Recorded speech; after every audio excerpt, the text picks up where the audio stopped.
Hi, it's me again with Corel Draw Tips and Tricks, and today's video is about the shadow tool. And a lot of people don't realize you can have an inner shadow. And we'll just do one. I'm going to change the color from black to red. So you've got an inner shadow. That would be pretty neat for printers or, really an engraver in a way. If we could start off with a gray. Let's start off with a gray. Let's make that font a light gray.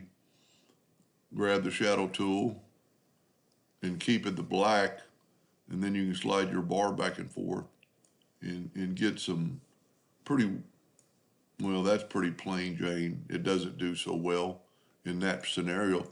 But as always, you can take and just use your outside shadow and just have it come straight down and over. A lot of people don't, I guess, maybe realize that you can actually have a preset, and we can grab the shadow tool and go to these presets and have a large glow. And then it automatically kind of made a large glow out of your text.